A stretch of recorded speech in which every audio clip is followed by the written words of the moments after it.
दोस्तों नमस्कार, मैं हूं रंजीत सिंह। स्वागत है आप सभी का मेरे YouTube चैनल के आर हिंदी कहानियां में। आज की कहानी सुनकर आपके भी रोंगटे खड़े हो जाएंगे, आपके पैरों तले जमीन खिसक जाएगी और आप सोचने पर मजबूर हो जाएंगे।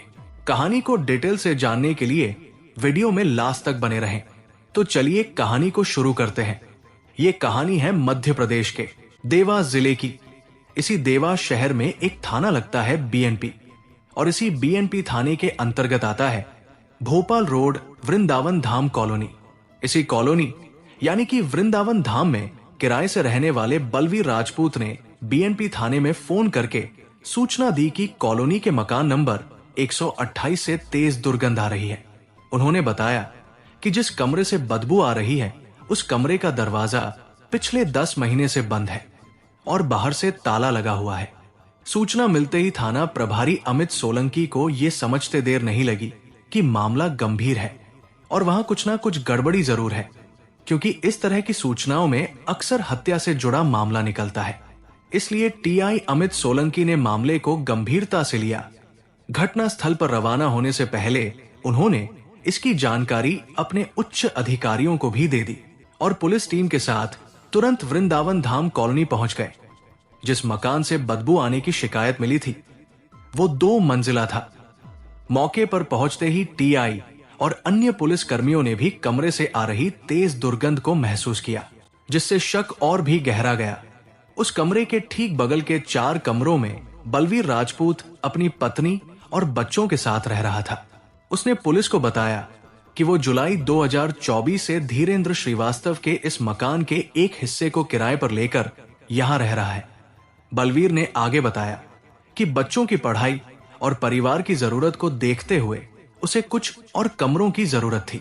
इसी वजह से उसने मकान मालिक धीरेन्द्र श्रीवास्तव से फोन पर संपर्क कर करीब 10 महीने से बंद पड़े 2 कमरे भी किराए पर देने की विनती की थी।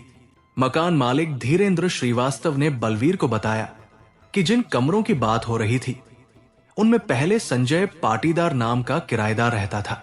उसके कुछ घरेलू सामान अभी अंदर रखा हुआ था और कमरे पर उसका ही ताला लगा था। संजय पिछले कई महीनों से किराया नहीं दे रहा था और बार बार बहाने बनाकर आने से टाल भी रहा था। कभी वो अपनी सास की तबीयत का हवाला देता है तो कभी किसी रिश्तेदार की मृत्यु का। धीरेन्द्र ने उसे कई बार संपर्क कर सामान हटाने को कहा था, लेकिन वो हर बार टाल मटोल करता रहा। आखिरकार धीरेन्द्र ने बलवीर को सलाह दी कि वो ताला तोड़कर कमरा खोल ले और सामान बाहर रख दे और कमरे को इस्तेमाल में ले आए। 8 जनवरी 2025 की रात बलवीर ने बंद पड़े कमरे का ताला तोड़ दिया। जब वो अंदर गया तो उसे वहां घरेलू सामान के बीच एक फ्रिज रखा हुआ मिला जो बिना उपयोग के चालू था। बिजली की खपत कम करने के इरादे से उसने फ्रिज का स्विच बंद कर दिया और कमरे की कुंडी लगाकर अपने हिस्से में जाकर सो गया। अगले दिन यानी 9 जनवरी की सुबह बलवीर ने उस कमरे की सफाई की। हालांकि उसने कमरे में रखे संजय पाटीदार के सामान को जैसे का तैसा रहने दिया और उसमें किसी भी तरह की छेड़छाड़ नहीं की। 10 जनवरी 2025 को दोपहर में बलवीर सिंह राजपूत को संजय पाटीदार के बंद कमरे से तेज दुर्गंध आने लगी। जब उसने कमरे की कुंडी खोली और अंदर जाकर देखा तो फ्रिज से खून रिस रहा था और बहुत तेज बदबू भी आ रही थी। ये देखकर बलवीर ने बिना देर किए तुरंत BNP थाने को सूचना दी। पुलिस टीम मौके पर पहुंची और स्थानीय लोगों की मौजूदगी में फ्रिज खोला जैसे ही दरवाजा खोला गया। उसमें से एक चादर में लिपटी हुई कोई चीज बाहर गिर गई। जब पुलिस ने वो चादर हटाई तो उसमें एक महिला की लाश मिली जैसे ही शव को बाहर निकाला गया। पूरे कमरे में सड़ी गली बदबू फैल गई। मृतका की उम्र लगभग 30 से 35 साल के बीच लग रही थी। जांच में पता चला कि वो महिला संजय पाटीदार के साथ रहने वाली प्रतिभा उर्फ पिंकी थी। उसके गले में दुपट्टा कसा हुआ था और हाथ बंधे हुए थे, जिससे साफ था कि उसकी हत्या की गई थी। पुलिस ने अपने वरिष्ठ अधिकारियों की मौजूदगी में पूरे मकान की अच्छी तरह से तलाशी ली, लेकिन वहां से कोई आपत्तिजनक सामान नहीं मिला। सिर्फ संजय पाटीदार और मृत का प्रतिभा उर्फ पिंकी की कुछ फोटो और दस्तावेज मिले। इसी दौरान SP Puneet Gehlot, ASP Jaiveer Bhadauria press, photographer और फिंगरप्रिंट टीम के सदस्य भी मौके पर पहुंच गए। उन्होंने घटनास्थल का मुआयना किया और जांच टीम को जरूरी निर्देश दिए। इसके बाद एसपी पुनीत गहलोत वहां से लौट गए। देखते ही देखते ये खबर पूरे वृंदावन धाम कॉलोनी में फैल गई कि एक महिला की हत्या कर दी गई है। थोड़ी ही देर में बड़ी संख्या में लोग घटनास्थल पर जमा हो गए। पुलिस ने जब आसपास रहने वाले पड़ोसियों से पिंकी की हत्या को लेकर सवाल किए तो सभी ने कहा कि उन्हें इस बारे में कुछ भी पता नहीं था। हालांकि उन्होंने ये जरूर बताया कि मार्च 2024 के बाद किसी ने भी पिंकी को कॉलोनी में नहीं देखा था। जब किसी पड़ोसी ने संजय पाटीदार से पिंकी के बारे में पूछा तो वो यही जवाब देता था कि उसकी मां को हार्ट अटैक आया है, इसलिए पिंकी उनकी देखभाल के लिए अपने मायके चली गई है। पुलिस को अब पूरा यकीन हो गया था कि कुछ न कुछ गड़बड़ जरूर है। मामला संदेहास्पद था, इसलिए पुलिस का सीधा शक संजय पाटीदार पर जाकर टिक गया। घटना की गंभीरता को देखते हुए मौके पर मौजूद थाना प्रभारी ने तुरंत उज्जैन से फॉरेंसिक टीम को बुलवाया। टीम की 2 महिला अधिकारियों ने घटनास्थल और मृत महिला की लाश का सावधानी पूर्वक निरीक्षण किया और जरूरी सबूत जुटाए। इस दौरान पुलिस ने मौके की पूरी कार्यवाही पूरी की और फिर मृतिका का शव पोस्टमार्टम के लिए देवास जिला अस्पताल भिजवा दिया। इस जघन्य हत्या की गुत्थी सुलझाने के लिए एसपी पुनीत गहलोत ने विशेष टीम गठित की, जिसमें SP Jaiveer Bhadauria, TI Amit Solanki, crime branch और साइबर सेल की टीम शामिल थी। जैसे जैसे जांच आगे बढ़ती गई, पुलिस को संजय पाटीदार और मृतका पिंकी के संबंधों को लेकर कई चौंकाने वाली बातें सामने आई। तफ्तीश में खुलासा हुआ कि पिंकी संजय की पत्नी नहीं थी, बल्कि वे दोनों पिछले 5 सालों से लिव इन रिलेशनशिप में रह रहे थे। संजय से पहले पिंकी ने साल 2016 में राजस्थान के सुभाष माहेश्वरी से प्रेम विवाह किया था। शुरुआत में सब कुछ ठीक था, लेकिन जल्द ही उनके रिश्तों में खटास आने लगी। पिंकी को शादी के बाद एक शानदार और आरामदायक जीवन की उम्मीद थी, लेकिन जब वैसा कुछ नहीं हुआ तो वो सुभाष से लगातार नाराज रहने लगी। छोटी छोटी बातों पर झगड़े होने लगे, जिससे दोनों के बीच दूरियां बढ़ती गई। सुभाष ने रिश्ते को संभालने की बहुत कोशिश की, लेकिन बात नहीं बनी। आखिरकार 2017 में दोनों अलग हो गए और पिंकी अपने पैतृक शहर उज्जैन लौट आई। पिंकी की जिंदगी किस मोड़ पर जाएगी, ये शायद खुद उसे भी नहीं पता था, लेकिन इतना जरूर था कि वो अपनी मर्जी से बिना किसी रोक-टोक के आजाद जिंदगी जीना चाहती थी। पति से अलग होने के बाद वो मायके आ गई, लेकिन उसका ये फैसला उसके परिवार को, खासकर उसके पिता और भाई को बिल्कुल भी पसंद नहीं आया। पिंकी जिद्दी स्वभाव की थी। वो किसी की बात मानने के बजाय अपनी ही चलाया करती थी। उसकी यही अड़ियल सोच और बगावती रवैया धीरे धीरे घर वालों से उसकी दूरियां बढ़ती गई। आखिरकार तंग आकर उसके परिवार ने भी उससे पूरी तरह से किनारा कर लिया। ऐसी हालात में पिंकी ने उज्जैन में ही अपने घर के पास एक किराए का कमरा ले लिया और वहीं रहने लगी। कुछ समय बाद उसकी मुलाकात संजय पाटीदार से हुई। धीरे धीरे दोनों के बीच नजदीकियां बढ़ी और दोनों एक दूसरे को पसंद करने लगे। पिंकी को किसी सहारे की जरूरत थी और संजय को पिंकी की खूबसूरती और उसके अंदाज ने आकर्षित कर लिया। जल्द ही दोनों एक साथ रहने लगे। पिंकी ने अपने आस पड़ोस के लोगों को संजय का परिचय अपने पति के रूप में दिया था, जबकि असल में दोनों सिर्फ लिव इन रिलेशनशिप में रह रहे थे। 10 जनवरी 2025 की दोपहर जब महिला की पहचान पिंकी के रूप में हो गई, तब पुलिस के सामने अब सबसे बड़ी चुनौती ये थी कि उसके साथ रहने वाले संजय पाटीदार को जल्द से जल्द पकड़ना। एसपी पुनीत गहलोत ने इस जिम्मेदारी को एसपी जयवीर भदौरिया को सौंपी। एसपी ने टीम के साथ मिलकर संजय के सभी संभावित ठिकानों की तलाश शुरू कर दी। कुछ ही घंटे में सुराग मिलते गए और उनकी सूझबूझ से संजय पाटीदार को उज्जैन के मौलाना गांव से गिरफ्तार कर लिया गया। गिरफ्तारी के बाद उसे देवास लाया गया, जहां आगे की पूछताछ की जानी थी।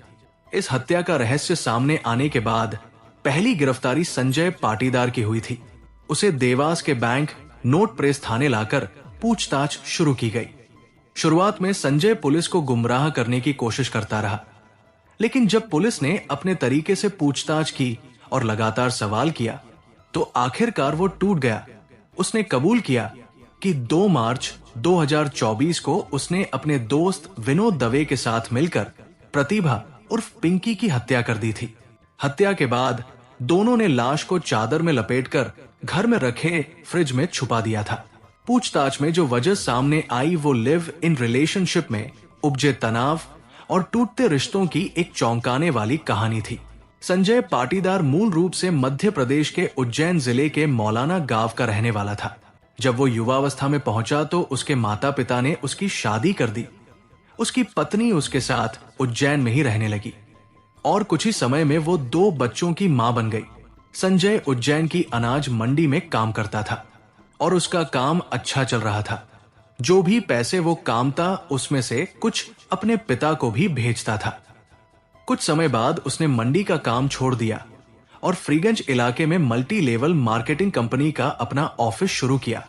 इसी कंपनी में प्रतिभा उर्फ पिंकी भी काम करती थी। यही दोनों की पहली मुलाकात हुई। धीरे धीरे उनकी दोस्ती गहरी होती चली गई और ये दोस्ती प्यार में बदल गई। इसके बाद दोनों ने साथ रहने का फैसला किया और लिव इन रिलेशनशिप में आ गए।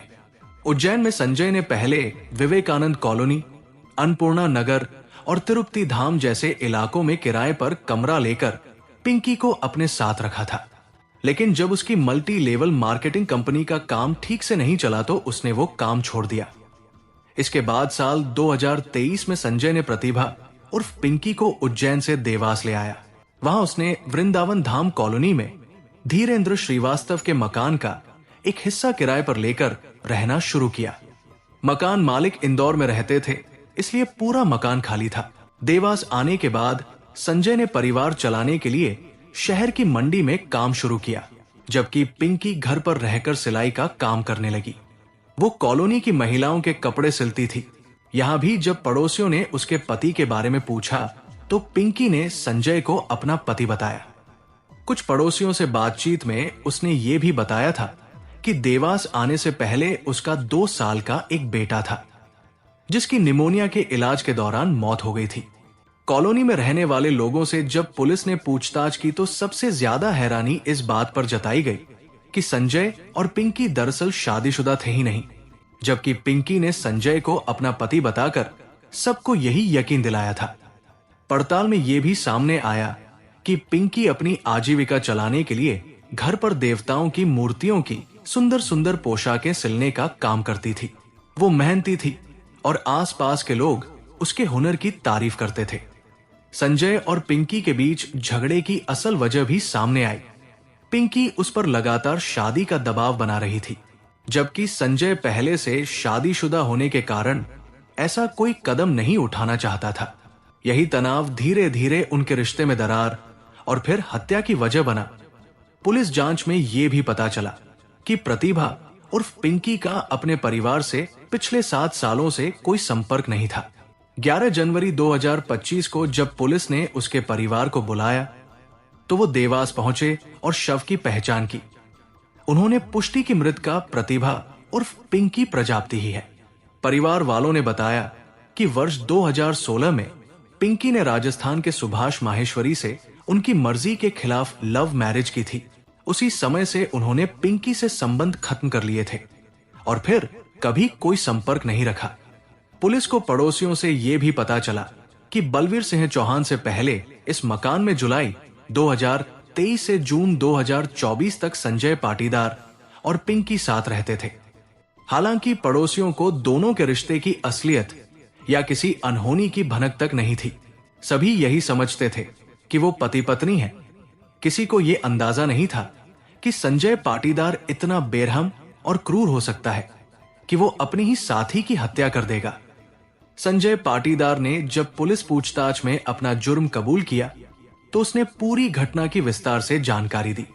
उसने बताया कि पिंकी उसके दोस्त विनोद दवे को भी जानती थी, इसलिए जब उनके बीच विवाद हुआ तो विनोद भी कमरे में मौजूद था। पूछताछ में संजय ने बताया कि उस दिन भी पिंकी शादी को लेकर जोर दे रही थी।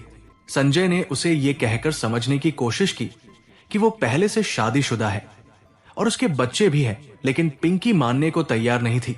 विनोद ने भी उसे समझाने की कोशिश की, मगर पिंकी तैस में आ गई और दोनों को भद्दी भद्दी गालियां देने लगी। पिंकी की बदजुबानी और लगातार दबाव ने संजय को बुरी तरह परेशान कर दिया। गुस्से में आकर उसने पिंकी का दुपट्टा पकड़ा और उसी से उसका गला घोट दिया। पिंकी ने जब शोर मचाने की कोशिश की तो विनोद ने उसका मुंह दबा दिया, जिससे वो पूरी तरह बेहोश हो गई और दम घुटने से उसकी मौत हो गई। फिर संजय पाटीदार ने अपने मित्र विनोद की मदद से पिंकी के दोनों हाथ बांध दिए। इसके बाद उन्होंने फ्रिज की सभी ट्रे निकाल दी ताकि शव को उसमें आसानी से रखा जा सके।